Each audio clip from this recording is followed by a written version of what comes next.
मैं ज़हीर फारूकी चेयरमैन पुरकाजी बोल रहा हूँ। आज मैं अपनी कौम के सभी ज़िम्मेदार लोगों से अपील करता हूँ कि हम लोगों को अपने अंदर की बुराइयों को निकालना है।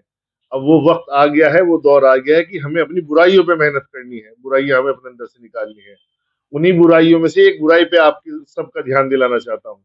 जब हमारे यहाँ किसी की मौत हो जाती है और हम उसे लेके कब्रिस्तान तक जाते हैं, तो ज़्यादातर लोग रास्ते में आपस में बात करते हुए जाएँगे और वहाँ जाने के बाद में सिर्फ़ कब्र पे मिट्टी को डालकर भागने शुरू हो जाएँगे, आखिर में फातिहा तक नहीं रहते।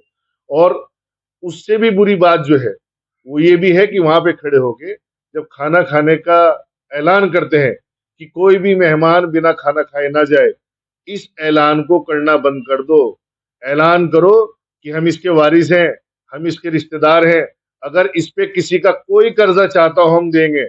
अगर जितनी भी आपकी हैसियत है उसी हिसाब से आप कहो कि अगर किसी का कर्ज़ा चाहता हो इतने रुपए तक का हम इसका भाई कर्ज़ा देने के लिए तैयार हैं।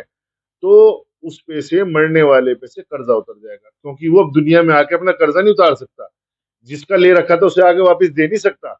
हाँ, अगर हम उसके रिश्तेदार हैं, वास्तेदार हैं, हमारा उससे रिश्ता है दुनिया में और हमें वो निभाना है, तो सबसे बढ़िया रिश्ते निभाने का यही तरीका है कि हम कब्र पे खड़े होके कब्रिस्तान के अंदर ये कहें कि हाँ, अगर किसी का कोई मेरे वालिदैन पे या मरने वाले भाई पे, बाप पे, चचा पे, ताऊ पे किसी का कुछ चाहता हो, तो आके मुझसे मिलना, हम इसका कर्ज़ा देने के लिए तैयार हैं।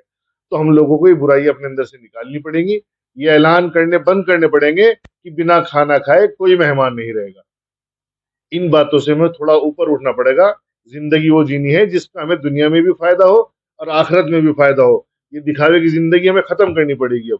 तो मेरी सबसे अपील है सभी लोग इस पे ध्यान दें और इन बुराइयों से अब दूर हटना शुरू हो जाएँ। शुक्रिया, खुदा हाफ़िज़।